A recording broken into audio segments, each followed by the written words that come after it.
Bonsoir à tous, voici les titres que nous allons développer dans cette édition. Alors que les travaux du synode se poursuivent à Rome, certains monastères de France participent à l'événement. Ils ont ouvert leurs portes à des jeunes. Reportage dans cette édition.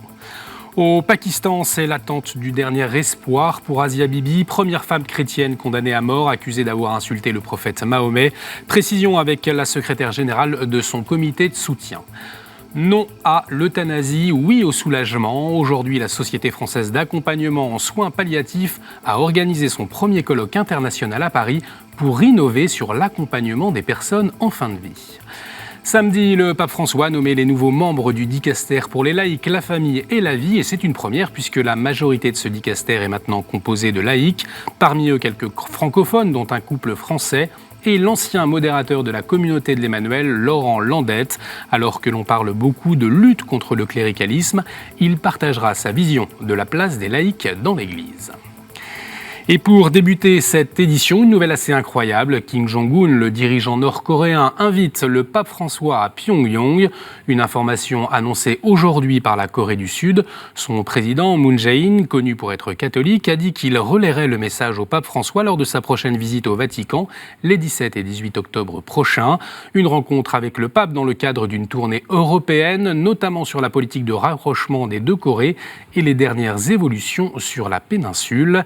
Et puis, le 17 octobre, le cardinal Pietro Parolin présidera en la basilique Saint-Pierre une messe pour la paix dans la péninsule coréenne, à laquelle assistera le président Moon. Au Pakistan, ces dernières heures sont décisives pour Asia Bibi. La Cour suprême du pays a examiné hier son appel. Cette chrétienne a été condamnée à la peine de mort il y a 8 ans pour blasphème.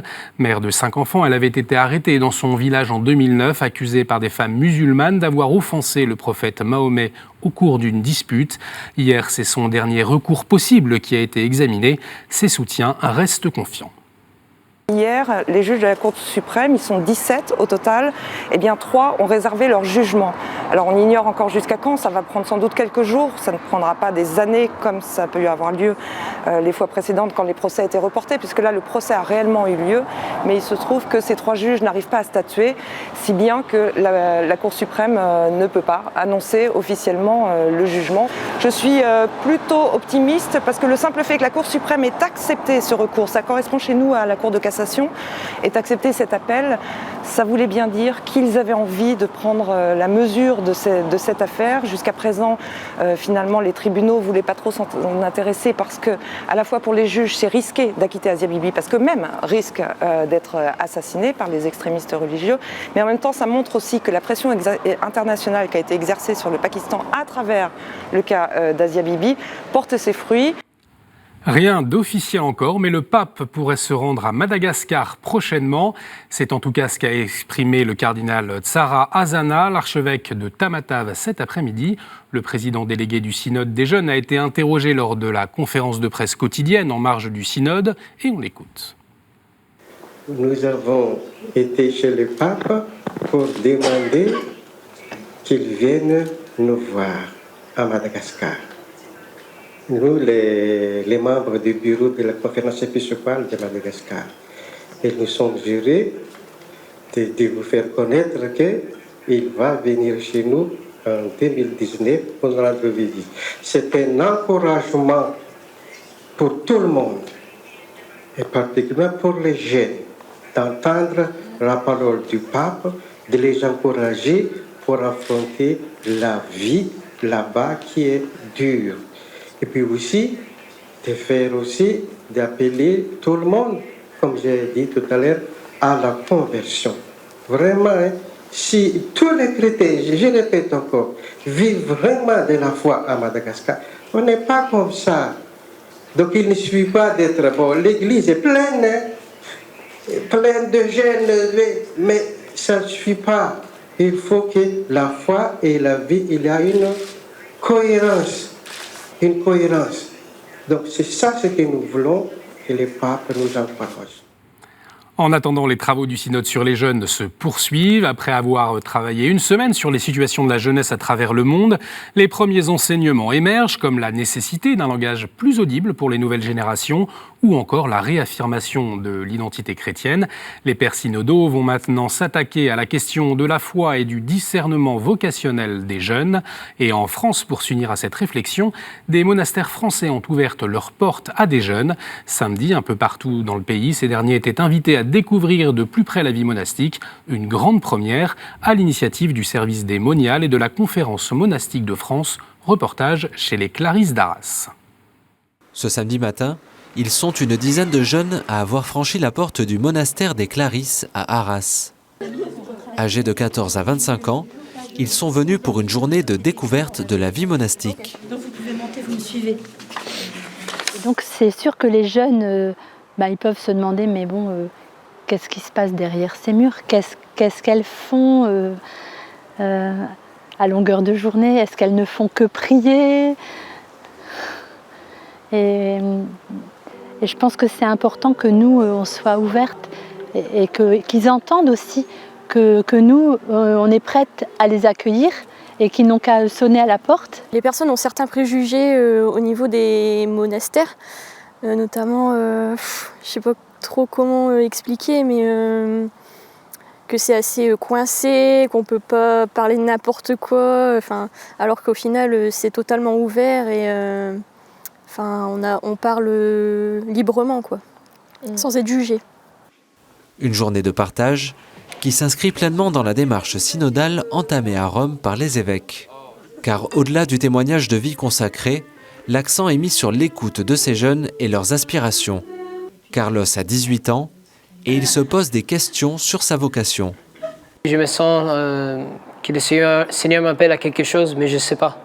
Et du coup, je suis venu ici en disant, peut-être les sœurs ils vont donner un témoignage et on va faire des ateliers qui vont nous aider. Accompagner les jeunes sur leur chemin de discernement, un enjeu majeur pour l'Église qui nourrit les échanges actuellement à Rome.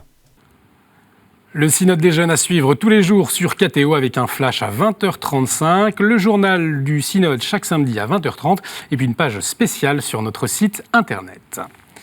Dimanche, le Vatican a publié une lettre ouverte du cardinal Mark Ouellet, le préfet de la Congrégation pour les évêques, à l'ancien nonce à Washington, Monseigneur Vigano.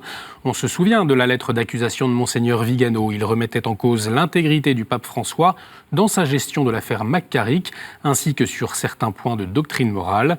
Le cardinal Ouellet lui a répondu de manière fraternelle et directe, comme avec cette phrase qu'on peut lire au début de la lettre. « Ta position m'apparaît incompréhensible et extrêmement regrettable ».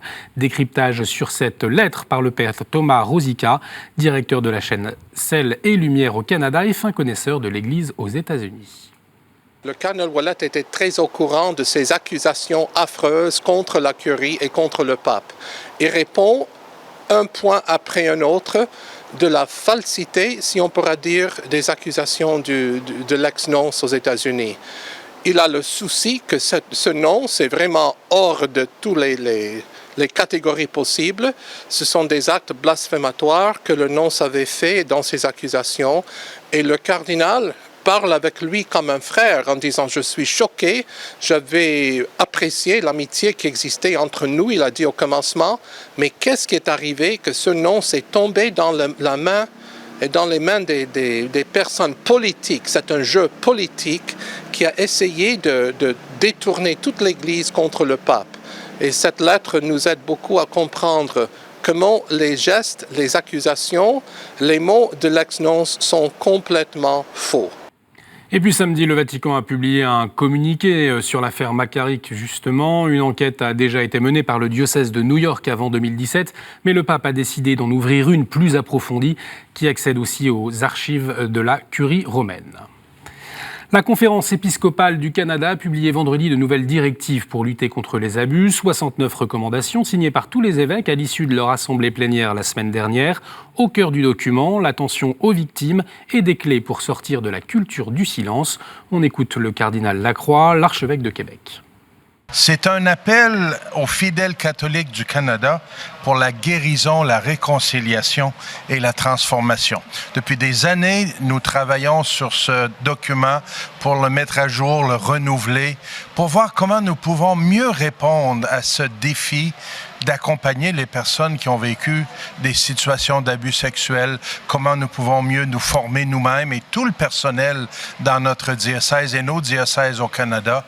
Et puis en France, ce mardi, les sénateurs socialistes ont déposé en début d'après-midi une proposition de résolution demandant la création d'une commission d'enquête sur la pédophilie dans l'Église. Une proposition lancée samedi dernier par l'hebdomadaire Témoignages chrétiens, juste avant son retour en kiosque après 9 ans d'absence. La création de cette commission doit désormais être validée par la commission des lois du Sénat, après avis de la ministre de la Justice. Elle sera ensuite soumise au vote de tous les sénateurs. Le premier colloque d'experts internationaux en soins palliatifs a eu lieu aujourd'hui à Paris au ministère de la Solidarité et de la Santé. La SFAP, la Société française d'accompagnement et de soins palliatifs, a organisé la journée. Souvenez-vous, ses membres, 10 000 soignants et 6 000 bénévoles, avaient publié un manifeste contre l'euthanasie en mars dernier. Pour eux, donner la mort, c'est non. Il faut davantage chercher à soulager. Alors, pour trouver des solutions innovantes dans l'accompagnement des personnes en fin de vie, la SFAP veut aujourd'hui favoriser les échanges internationaux. Des experts du monde entier sont venus partager leurs expériences. Ophélie Marien était sur place. Le soin spirituel est méconnu en France, mais il s'est développé notamment au Canada et aux États-Unis. Il s'agit de permettre aux patients d'échanger sur des questions spirituelles et existentielles avec un professionnel de santé.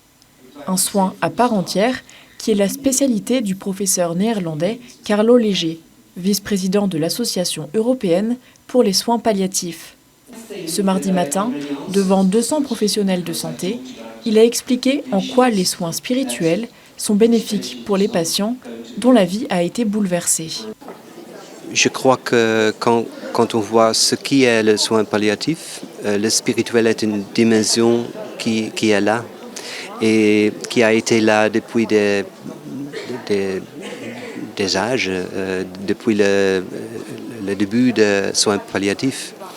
Parce que le moment, ce qu'on comprend que la vie est terminée, c'est un moment existentiel. Tenir davantage compte des souhaits des patients, favoriser le bénévolat ou développer le droit au répit, voilà des thèmes également abordés lors du colloque. Des mesures pour un accompagnement intégral des personnes en fin de vie et de leurs proches. Indispensable pour Anne de la Tour, présidente de la SFAP. Il ne faut pas oublier que les familles sont notre deuxième malade. D'où l'intérêt du répit. Et voyez, aujourd'hui, dans ce très beau colloque qui accueille les experts internationaux en soins palliatifs, ce premier colloque au ministère de la Santé, ce qui est très important, c'est qu'on va parler du répit et des différentes formes de répit. C'est ce qui va permettre de tenir pour l'entourage. Dans son rapport publié fin septembre en vue de la prochaine loi bioéthique, le Comité consultatif national d'éthique a estimé que les conditions de fin de vie en France n'étaient pas bonnes. Le rapport propose de ne pas modifier la loi Claes-Leonetti de 2016 et insiste pour qu'elle soit mieux connue. J'ajoute que demain, la mission bioéthique à l'Assemblée nationale poursuivra ses auditions au programme Procréation, droit de l'enfant, droit de la famille et cellules souches. Marie-Nicole Boiteau, l'ancienne secrétaire de Pierre Goursat, le fondateur de la communauté de l'Emmanuel, est décédée hier à l'âge de 71 ans. Une pionnière de l'Emmanuel qui a formé de nombreux laïcs, prêtres et séminaristes. Titulaire d'une maîtrise en théologie, elle était également professeure au Bernardin. Elle s'intéressait à toutes les affaires du monde, tout en répétant « être dans le monde sans être du monde ». Ses obsèques seront célébrées vendredi à 15h en l'église Sainte-Jeanne de Chantal à Paris. Et on poursuit avec la chronique du Monde. Et cette semaine, le Père Bader revient sur la visite de Monseigneur Brouet, évêque de Tarbes et Lourdes en Jordanie, dont nous avions fait l'écho il y a quelques semaines.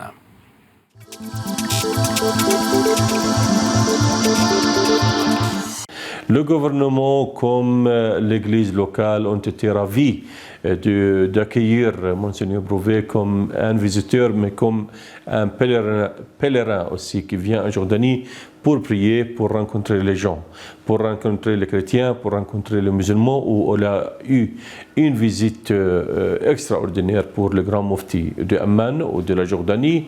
Et il a aussi rencontré les réfugiés syriens, mais plutôt aussi les chrétiens qui sont venus de Mossoul après la persécution contre les chrétiens là-bas. Il a eu un dîner avec les réfugiés où il a parlé. Il a écouté aussi leur expérience, comment ils sont venus, comment ils espèrent pour le futur. L'espérance pour le futur, bien sûr, c'est de quitter le Moyen-Orient, d'avoir un visa pour aller dehors du Moyen-Orient pour chercher une future meilleure pour leurs enfants. Maintenant, le tourisme religieux en Jordanie est prospéré, mais on espère, après cette visite, d'avoir aussi une réputation plus élevée pour le sanctuaire de Lourdes en Jordanie, mais aussi pour les lieux saints. Nous cherchons toujours de bâtir, de construire des ponts de collaboration, de communion, d'amitié avec nos frères et sœurs dans le monde entier pour bien présenter l'image de la Jordanie, un État stable, bien sûr, mais aussi c'est une part inséparable de la Terre Sainte. Au revoir, mais aussi bienvenue en Jordanie. Merci Père Bader. Tout de suite, c'est notre dossier.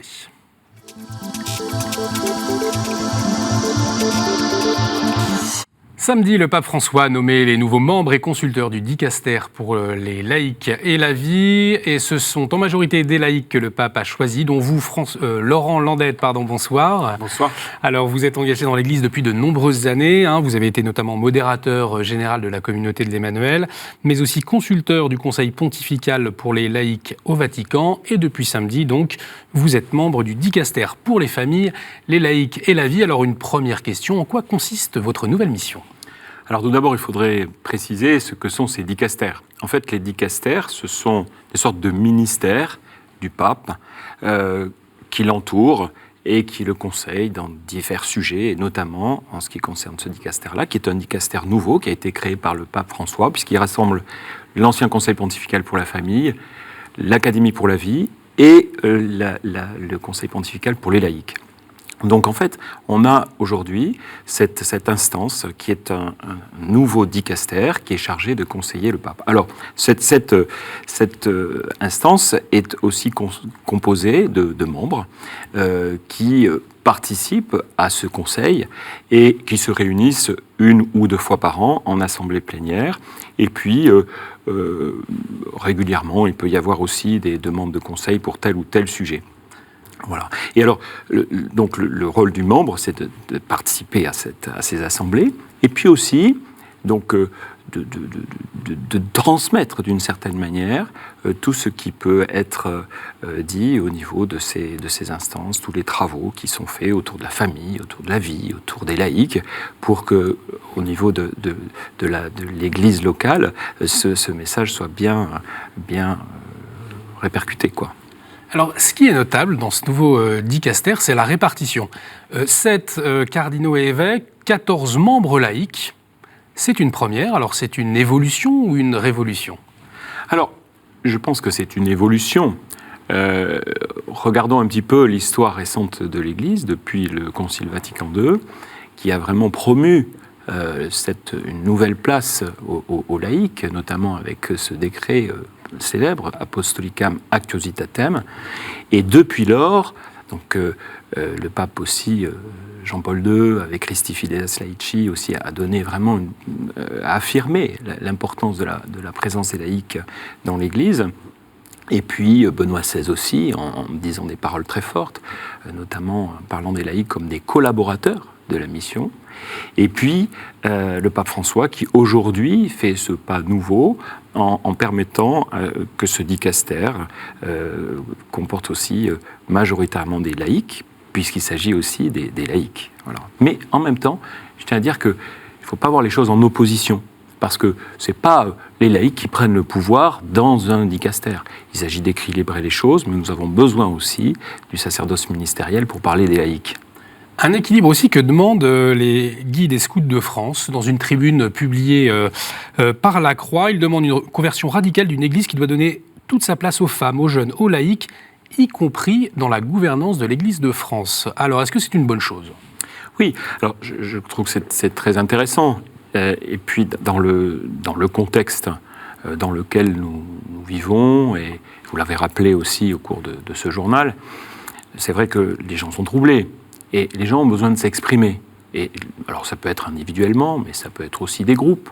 C'est important qu'on puisse écouter aussi des prises de parole, des remarques, des intentions, de ce que les uns ou les autres portent. Et je pense que c'est dans cet esprit que les scouts de France l'ont fait.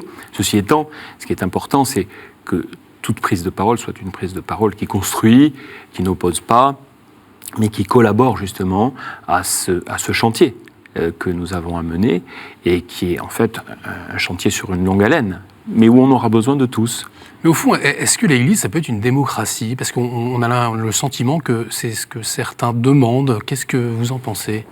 Alors d'abord, il faut savoir ce que ça veut dire démocratie. Démocratie, c'est le peuple au pouvoir. Alors, on ne va évidemment pas dire que les éléments de la foi vont être mis aux voix. Hein, voilà. Donc ça, c'est important. L'Église n'est pas une démocratie au sens qu'elle est conduite par l'Esprit Saint, elle est conduite par Dieu. Alors bien sûr, avec des médiations humaines, c'est certain, mais il ne faudrait pas pousser l'analogie de manière extrême. Ceci étant, au niveau de l'Église, il est important peut-être que dans le siècle dans lequel elle vit aujourd'hui, elle puisse bénéficier aussi de certaines pratiques démocratiques, de certaines manières d'écouter, de consulter, d'intégrer. Et quand même, vous l'avez aussi évoqué pendant ce journal, eh bien c'est le synode. Le synode est aussi une manière d'écouter le peuple de Dieu, parce que le peuple de Dieu aussi dit ce que l'Esprit aussi lui souffle, quoi. Voilà, le pape François a une très belle image. Il dit que voilà, le pasteur doit être devant, au milieu et aussi derrière, parce que le peuple a le flair, il dit. Voilà. Et donc je pense qu'il y a une manière aussi qu'on peut qualifier de démocratique, mais moi je préférerais le terme de synodal, parce que je pense que c'est beaucoup plus fidèle à ce que l'Église, depuis des siècles, a construit, et qui n'est pas à remettre en cause, mais qui est peut-être à rénover, à revoir sur certaines pratiques. Mais voilà, pour avancer de l'avant, il faut utiliser les bons termes. Alors justement, vous parliez de ce pasteur qui guide. Donc le laïc, elle va jusqu'où sa place dans cette Église ? Alors, d'abord, je crois que ce qui est important, c'est de bien définir qui est qui, et qui fait quoi. Voilà. Parce que souvent, on se perd, on est un petit peu dans la confusion, et après, on s'étonne qu'il y ait des soucis. Voilà.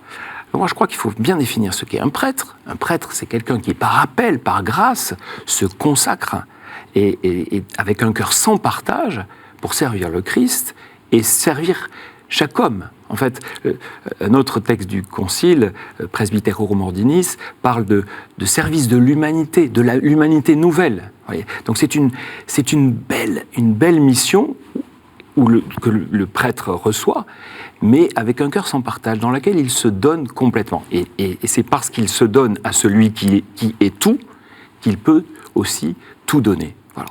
Et alors, le rôle du prêtre, bien sûr, partant de ça, c'est de donner l'Eucharistie, de donner le corps du Christ avec ses mains. Voilà. C'est aussi de donner le sacrement de la miséricorde. C'est de donner la grâce par l'intermédiaire des sacrements. Alors, qu'est-ce qu'un laïc ? Eh bien, un laïc, c'est quelqu'un qui est dans le monde et qui, par sa vocation baptismale, eh bien, a pour mission de donner la parole de Dieu, de donner le Christ dans le monde, dans sa famille, dans son travail. Alors, pour autant, il ne faudrait pas tomber dans une division du travail, les prêtres au culte et les laïcs dans le monde. Je crois qu'il y a quelque chose qui nous unit, qui fait une communion entre nous, c'est le baptême. Les prêtres sont baptisés. Et au nom de cela, on est appelé à évangéliser ensemble, on est appelé à servir ensemble ce monde, et puis aussi à nous offrir dans ce monde, à nous offrir à Dieu pour témoigner de son amour. Alors, voyez, pour répondre précisément à votre question, je pense que nous ne sommes pas là dans des enjeux de pouvoir.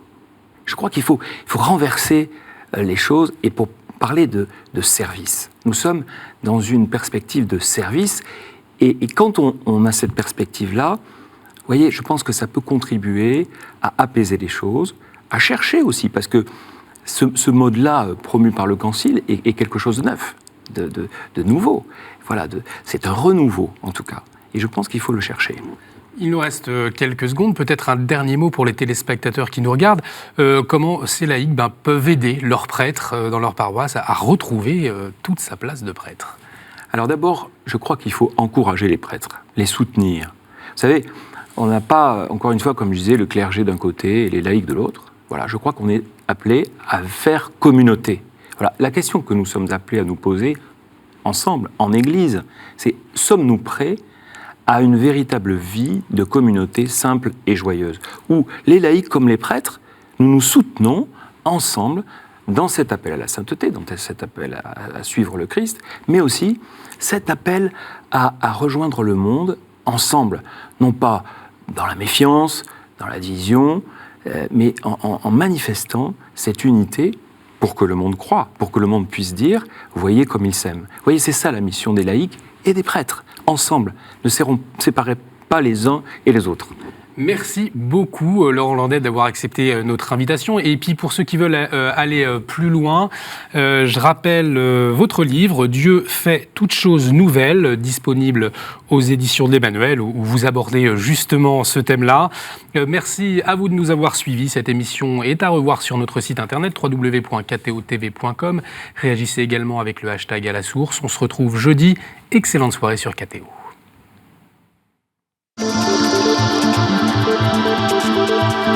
Thank you.